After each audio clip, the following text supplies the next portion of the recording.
Amount of heat कितनी पास हो रही है पर सेकेंड, इसका फॉर्मूला किया।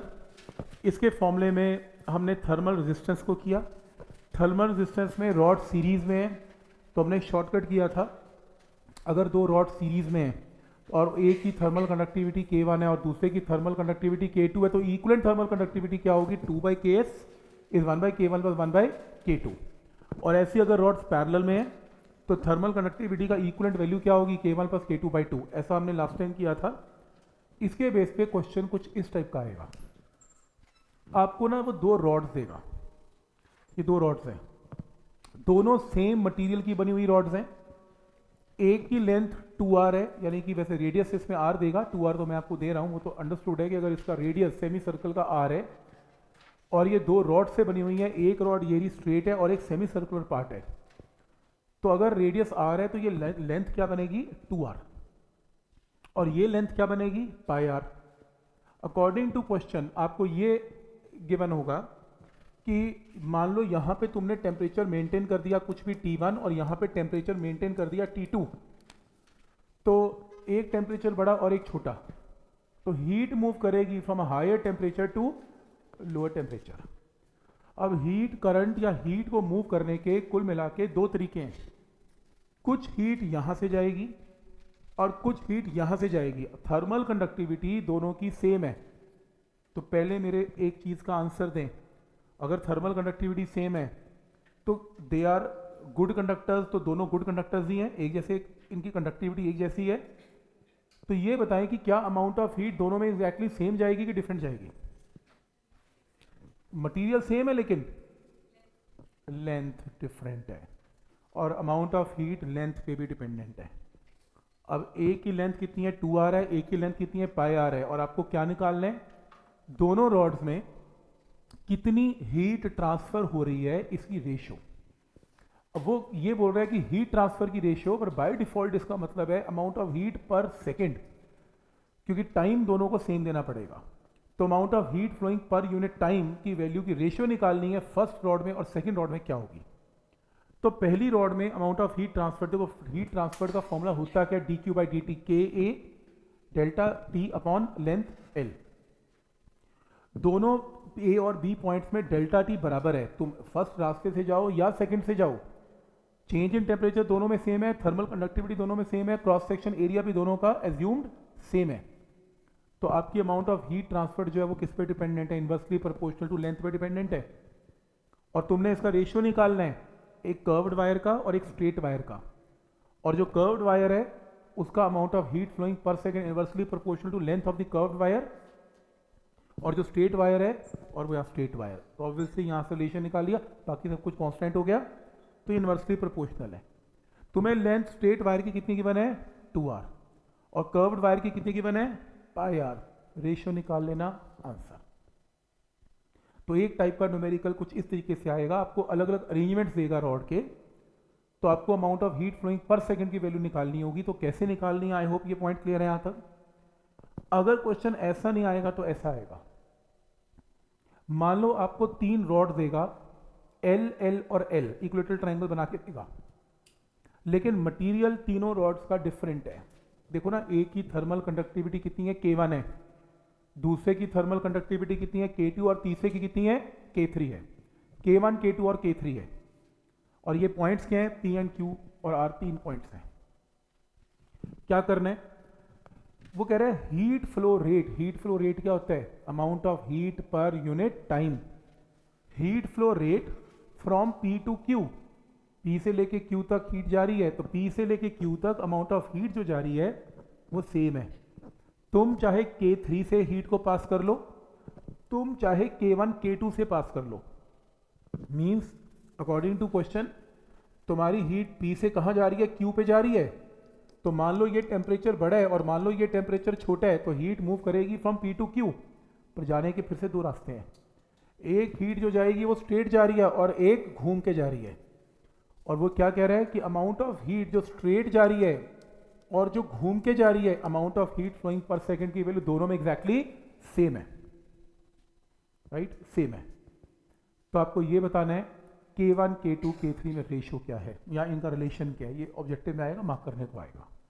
मुझे सिर्फ ये लॉजिक बताओ कि Q बाई टी की वैल्यू यहाँ से अगर मैं पुट करूँ तो मेरे पास फॉर्मूला है Q बाई टी का, तो ऑब्वियसली मैं यहाँ पर Q बाई टी की वैल्यू को तो पुट कर ही लूँगा, और यहाँ पर Q बाई टी की वैल्यू आएगी क्या, K3 area of cross section delta T divided by length कितनी है इसकी, L।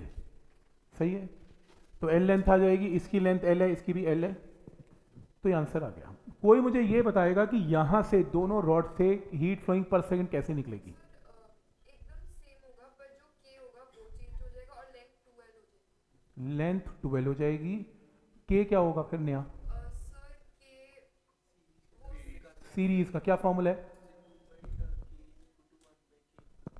सही बोले। ये कह रहे हैं कि आप अगर सीधा Q बाई टी का फॉर्मूला इन पे लगाओगे तो सही काम नहीं करेगा, क्योंकि K चेंज हो गया। तो आप इसका इक्विवेलेंट डायग्राम बना लें। इक्विवेलेंट डायग्राम कैसे बनेगा, ऐसे बना लें, इसमें बनाने तो बना भी लें, एक P है एक Q है, ये कौन सी थर्मल कंडक्टिविटी यहाँ पर नोट करना, K3। यहाँ पर दो रॉड की जगह एक रॉड लगा लें, क्योंकि दोनों की दोनों ऊपर की रॉड किस में कनेक्टेड है, इन सीरीज, एक के बाद एक कनेक्टेड है, सीरीज। तो देख रहे हैं ऊपर के डायग्राम में एक के बाद K2, जो K2 और K1 की वैल्यू है वो सीरीज में कनेक्टेड है, तो दो रॉड में काम ना करें, दो की जगह पहले एक लगाएं। सीरीज में फॉर्मूला करवाया था 2 times K1 into K2 divided by K1 plus K2। तो ये इक्विवेलेंट डायग्राम बना लें। तो उस डायग्राम की जगह आप दो की जगह एक रॉड लगा लें, और एक की थर्मल कंडक्टिविटी की वैल्यू ये रही।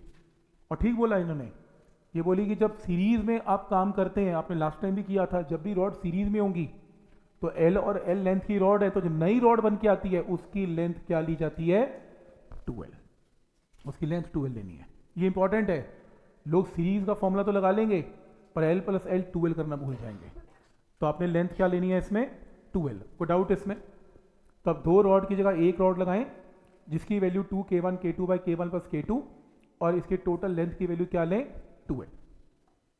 राइट, अब क्वेश्चन स्टार्ट करें। Q बाई टी की वैल्यू नीचे और Q बाई टी की वैल्यू ऊपर की रॉड में एग्जैक्टली सेम है, तो नीचे Q इसकी वैल्यू क्या लगेगी, K3 area A, change in temperature delta T, और लेंथ इसकी कितनी है, L। तो नीचे की रॉड में Q बाई टी की रेशियो आ गई, ऊपर की रॉड में Q बाई टी क्या आएगा, KS, इसकी नई thermal conductivity KS, area A, temperature difference delta T, और लेंथ की जगह L नहीं, लेंथ की जगह 12। क्या ये फॉर्मूला क्लियर है। और इस KS की जगह क्या वैल्यू पुट कर दें, 2 K1 K2 by K1 plus K2। तो जैसे यहां पर पुट करेंगे, एरिया से डेल्टा टी, एरिया से डेल्टा टी, L और L कैंसिल, अपने आप आंसर आ जाएगा K3 K2 K1 का, अपने आप आंसर आएगा। पॉइंट समझ में आ रहा है कि क्या लॉजिक है इसका। तो हो सकता है वो आपको नया अरेंजमेंट भी दे दे, लेकिन आपको फिर सीरीज और पैरेलल लगा के इक्विवेलेंट थर्मल कंडक्टिविटीज को यूज करके दो की जगह एक रॉड लगानी है।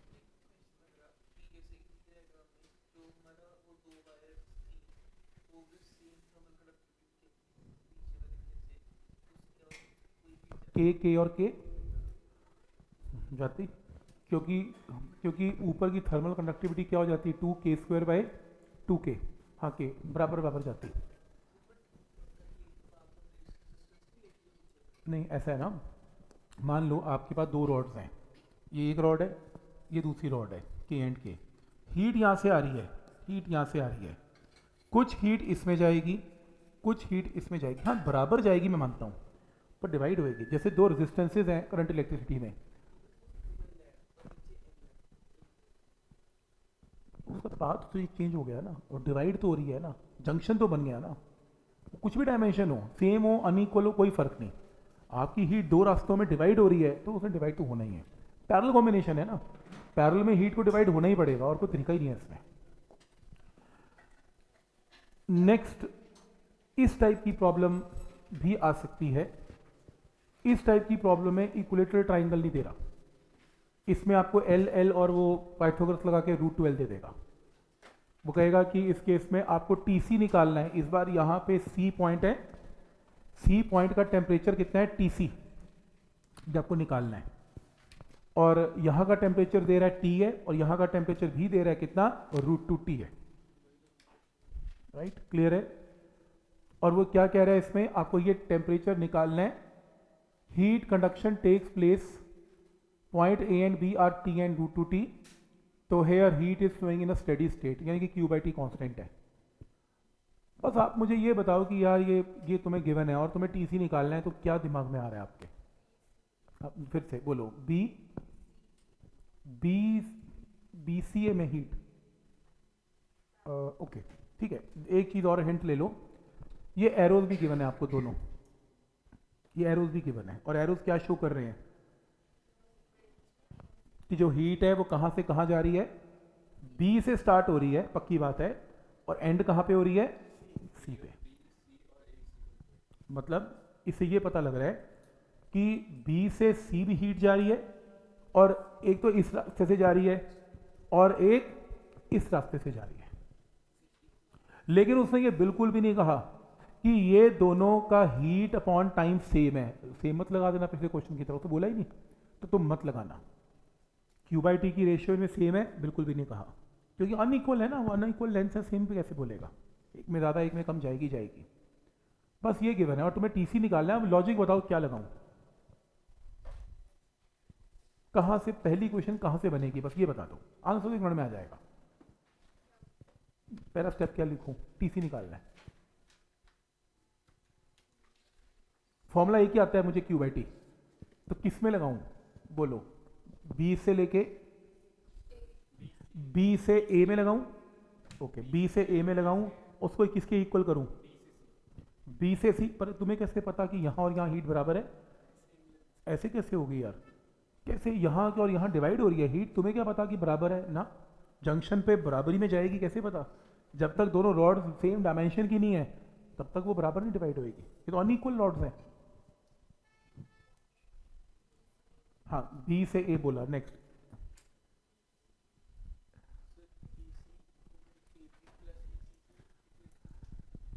लेंथ हीट को बोलो कैसे? बी सी बराबर होएगी, ये जरूरी नहीं है, नहीं कर सकते। चलो कुछ नहीं कर सकते, ये तो कर सकते हो। ये दोनों किस में कनेक्टेड हैं? तो इसमें लगा लो। तो Q बाई टी की रेशियो इसमें और Q बाई टी की रेशियो इसमें सेम कर दो, आंसर। सीरीज में है ना, तो हीट करंट तो बराबर ही होगा दोनों में।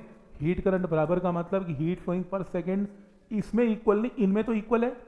तो लगाओ फॉर्मूला जरा। इसमें पहले बोलो बी सी में, तो मैं बी ए में कर रहा हूं और दूसरा मैं ए से लेके सी में कर रहा हूं। बी ए में क्या लगेगा? के, एरिया ए ले लेते हैं। टेम्परेचर डिफरेंस में root two t minus t divided by thermal conductive, इसमें लेंथ कितनी है, सॉरी एल, तो क्यू बाई टी आ गया। नेक्स्ट एसी में बोलो, एसी के अंदर थर्मल कंडक्टिविटी की जो वैल्यू है वो इसमें भी कितनी है? के। मटेरियल तीनों रॉड्स का सेम है। Area cross section A. Temperature difference बोलो, टीसी बड़ा है कि टी बड़ा है? कैसे पता? क्योंकि हीट यहां जा रही है, moving from higher temperature to, तो T minus T C divided by length कितनी? Root two L. ये सोल्यूशन गलत है, इसका आंसर निकालना क्या है टीसी का? मतलब इसमें कुछ गलती कर रखी है।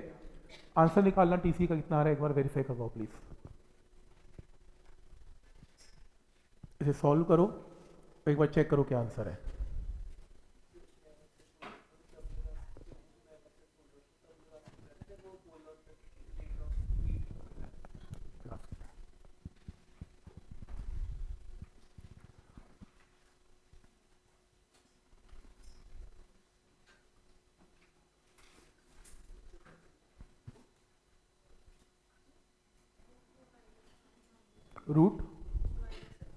Root two minus one into t, ठीक है, root two minus one into t, right, ठीक है, निकाल लेना।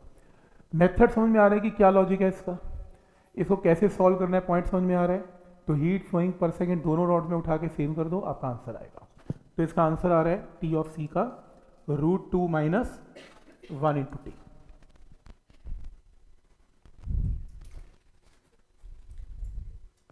ठीक है, यहां तक इसी क्वेश्चन से एक बार प्लीज चेक करना फिर से, यही आ रहा है।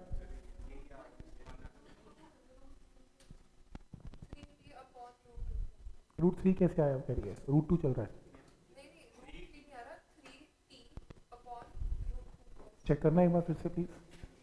ये आ रहा है 3t तो आ ही नहीं सकता ना, क्योंकि डिवीजन में है ही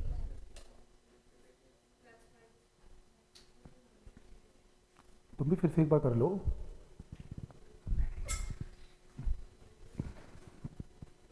ठीक है, चेक कर लेना इसका आंसर। ये क्वेश्चन बहुत बढ़िया क्वेश्चन है, दोनों के दोनों नए टाइप के क्वेश्चन है, वैसे एचसी के क्वेश्चन है दोनों के दोनों, और ये कंपटीशन में आए भी हुए हैं। तो इसमें क्या गिवन है आपको? एक ना शेल है, तो ये डायग्राम ऐसा नहीं है, एक्चुअल में ये डायग्राम कुछ ऐसा है। आपके पास एक स्फेरिकल शेल है और जो थिक है तो कुछ ऐसा स्फेरिकल शेल है जिसमें एक आउटर रेडियस कितना गिवन है? b, और इनर रेडियस कितना गिवन है? a, b और a। राइट, क्लियर है? तो ये आपको दोनों के दोनों रेडियस गिवन है और ये एक थिक शेल है। थिक शेल का मतलब है कुछ ऐसे, ये रहा ऐसे, और ये एक किसी मटेरियल से बना हुआ है अंदर ऑफ अ थर्मल कंडक्टिविटी के। ठीक, मान लो तुमने यहाँ पे टेम्परेचर चेक करना, इसमें टेम्परेचर बाहर का कितना मेंशन है? T1 की 2 T2, यहाँ टेम्परेचर T2 और अंदर का टेम्परेचर T1, और मान लो T2 बड़ा है और T1 छोटा है, तो हीट बाहर की सरफेस से अंदर की सरफेस में ट्रेवल करना शुरू कर देगी। तो आपने आउटर शेल का टेम्परेचर मेंटेन कर दिया T2, इनर शेल का टेम्परेचर मेंटेन कर दिया T1, तो आपकी जो हीट है वो T2 से T1 की तरफ ट्रेवल करना शुरू कर देगी, बाहर से अंदर की तरफ। सही। अब जो भी हीट ट्रेवल करेगी, मान लो dq हीट ट्रेवल कर रही है इन टाइम dt, ये क्वेश्चन में गिवन है वो कांस्टेंट है, ये चेंज नहीं हो रही, स्टेडी स्टेट है, और dq/dt इज अ कांस्टेंट, ये चेंज नहीं हो रही। ठीक है, गिवन है, और आपको इसकी वैल्यू निकालनी है। इसकी वैल्यू क्या है? बस सिंपल यही क्वेश्चन है, फाइंड dq/dt। अब जब मैं इसका, कोई कहता है जी इसका फॉर्मूला लगा लो, हाँ ठीक है फॉर्मूला लगा लेते हैं। बोलो क्या फॉर्मूला लगाऊं? dq/dt या q/t? हीट करंट बोलो क्या होगा? k, एरिया क्या लूं? बोलो एरिया कौन सा लेना होता है? जो जहां से, जिस एरिया से हीट एंट्री करती है, कितने एरिया से एंट्री कर रही है? पाए, ये स्फेयर है, ये स्फेयर है 4, हाँ 4 पाई b स्क्वायर, a स्क्वायर की b स्क्वायर, अच्छा 4 पाई b स्क्वायर, और टेम्परेचर डिफरेंस में बड़े में से छोटा minus divided by length, thickness कितनी है, कितना पेनिट्रेट कर रही है? Okay, b minus a। Okay, बुरा नहीं सोचा आपने, ठीक सोचा। एक प्रॉब्लम है, बोलो प्रॉब्लम क्या है? ये ठीक बोल रहे हो, बी माइनस, सब ठीक बोल रहे हो, असली प्रॉब्लम क्या है? हीट है वो छोटे छोटे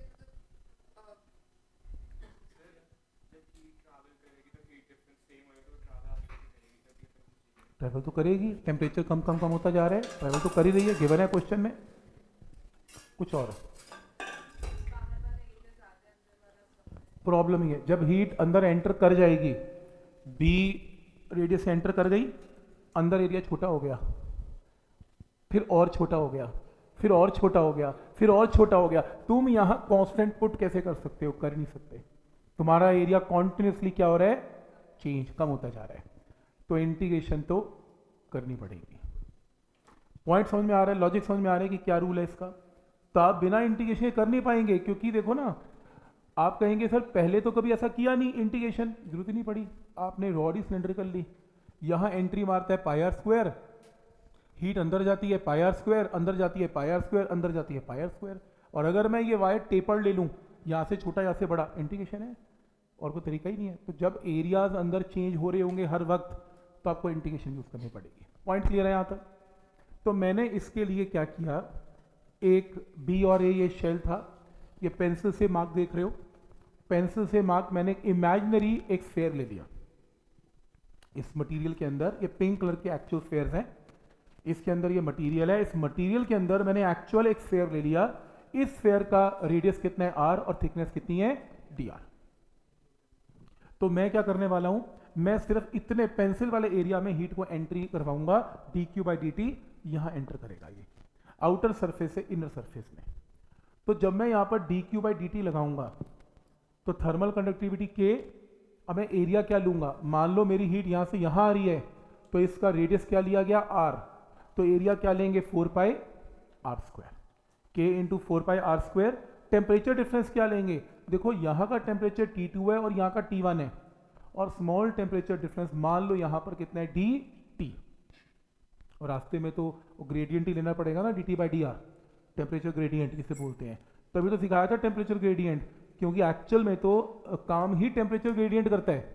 एक्चुअल में तो अगर एरियाज अनइक्वल हैं तो काम ही टेम्परेचर ग्रेडियंट से होने वाला है। तो ये पहला क्वेश्चन है, वो अलग बात है। तो हमारे पास स्मॉल चेंज इन टेम्परेचर इस पेंसिल वाले दो, इसमें कितना है dt है और इसकी थिकनेस कितनी है dr, तो मेरी जो हीट है वो कितना पेनिट्रेट करेगी अंदर की तरफ, dr। अब मेरे को क्वेश्चन में गिवन है D Q by D T constant है, क्रॉस मल्टीप्लाई करते हैं, r वाली फैमिलीज एक तरफ, r वाली देख रहे हो r और dr, और dt एक तरफ, बाकी सब तो कॉन्स्टेंट्स हैं। लिमिट लगाने का टाइम आ गया। हीट कहां से कहां आ रही है, बाहर से अंदर। बाहर का रेडियस कितना है b, अंदर का रेडियस कितना है a, बाहर का टेम्परेचर कितना है T2, अंदर का टेम्परेचर कितना है T1। लो, बाहर से अंदर, बाहर रेडियस कितना है b से कहां पर आ रही है a, तो dr dr dr करके हम b से a में एंट्री कर रहे हैं। और जब रेडियस b है तो बाहर का टेम्परेचर कितना है T2 और अंदर का टेम्परेचर कितना है T1, तो हीट T2 से T1 टेम्परेचर चेंज हो रहा है जब रेडियस b से a हो रहा है। इसकी इंटीग्रेशन सबको आती है r की पावर -2, r की पावर -1 बाई -1। इसकी integration T1 minus T2 upper and lower limit minus बाहर आ गया, r की पावर -1 क्या है 1 बाई r, एक बार अपर एक बार लोअर लिमिट। इस माइनस साइन को यहाँ पे ले आओ तो ये T2 माइनस T1 हो जाएगा, उल्टा हो जाएगा ऐसा, क्रॉस मल्टीप्लाई करके ऑप्शन मार्क कर लेना, D Q by D T आ गया।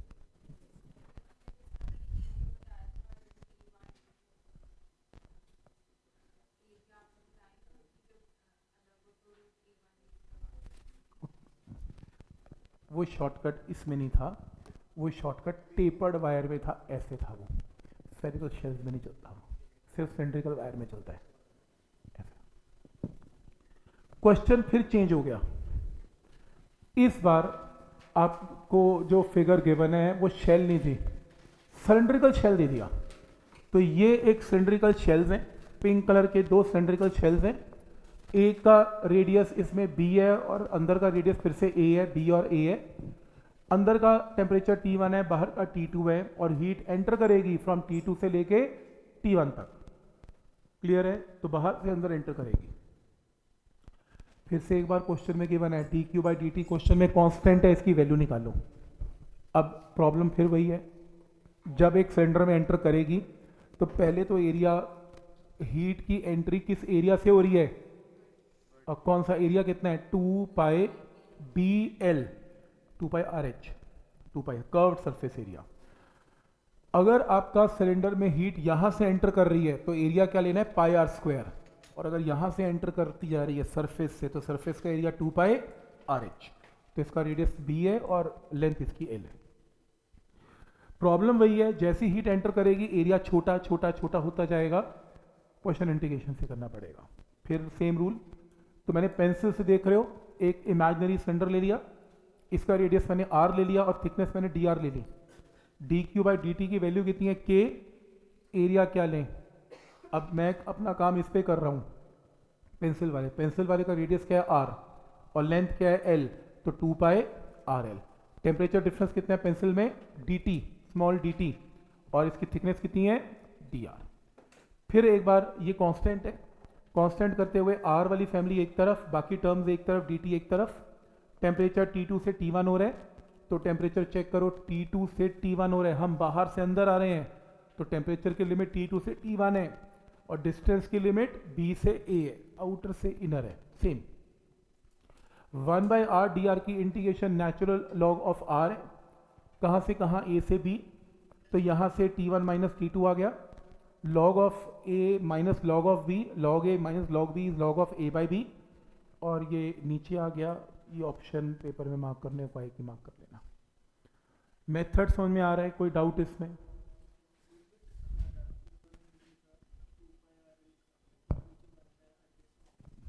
ये मैंने 2 पाई आर लिखा, आर वाली फैमिली एक तरफ करनी है ना, आर डी आर की इंटीग्रेशन है।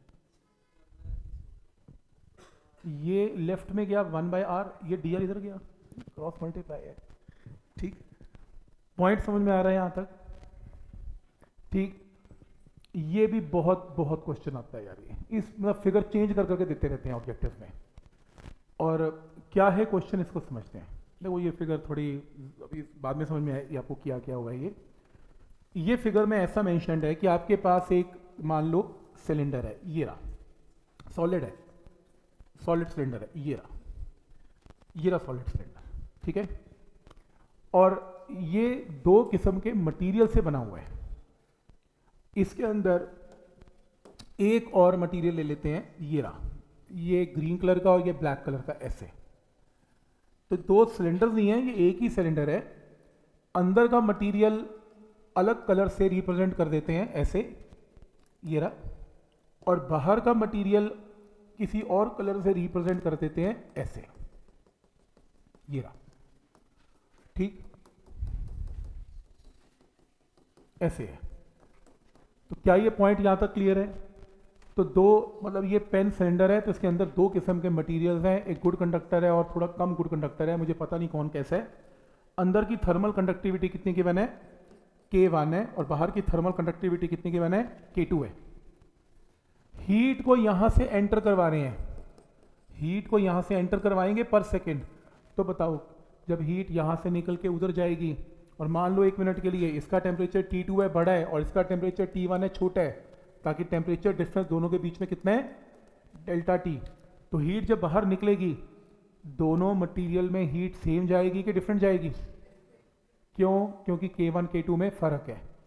तो हीट यहाँ पे और यहाँ पे डिवाइड हो जाएगी, कुछ अंदर से जाएगी, कुछ बाहर की सरफेस से जाएगी। तो क्या मैं ये बोल सकता हूँ इसके अंदर कि जो हीट फ्लोइंग पर सेकेंड आएगी dQ/dt, उसका कुछ हिस्सा इसके अंदर जाएगा dQ/dt 1, और कुछ बाहर से निकल के आएगा dQ/dt 2, और टोटल हीट करंट जो होगा dQ/dt जो टोटल हीट एंटर करेगी, वो इन दोनों के सम के इक्वल होगी। क्या मैं ये बोल सकता हूं कि दो सिलेंडर्स पैरेलल में, पैरेलल कॉम्बिनेशन है, हीट करंट डिवाइड हो रहा है I1 I2। तुम चाहो तो थर्मल रेजिस्टेंस से काम भी कर सकते हो, वैसे बता दूं मैं, पर चलो मेरे को इसके बेटर ये ठीक लगता है।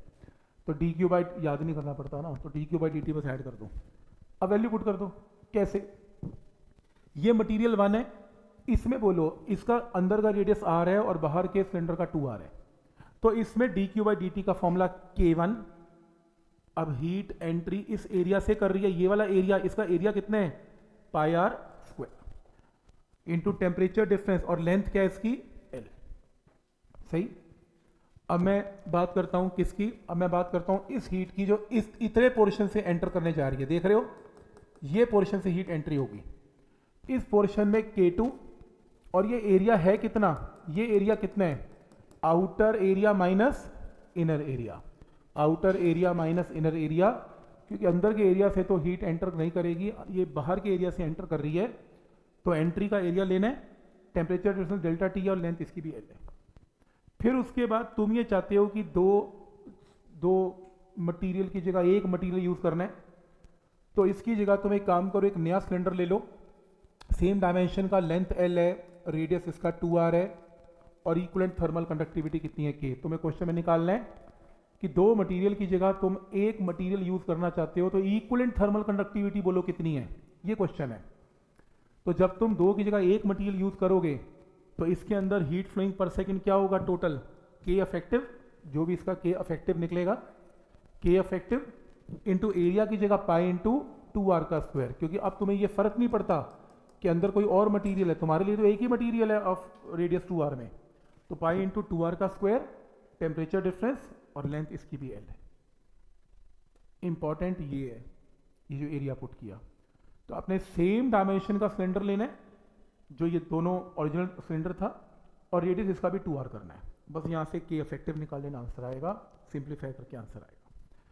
हो सकता है कि तुम्हें ये क्वेश्चन ऐसे ना दे और तुम्हें ऐसे दे, ये क्रॉस सेक्शन है ऐसा, क्यूबॉइड की फॉर्म में दे या क्यूब की फॉर्म में ऐसा दे क्रॉस सेक्शन, वो फिर वही कहेगा कि इसकी थर्मल कंडक्टिविटी K1 है और आउटर वाले की K2 है, हीट इसमें एंटर कर रही है और इस बार के अंदर से बाहर निकल रही है।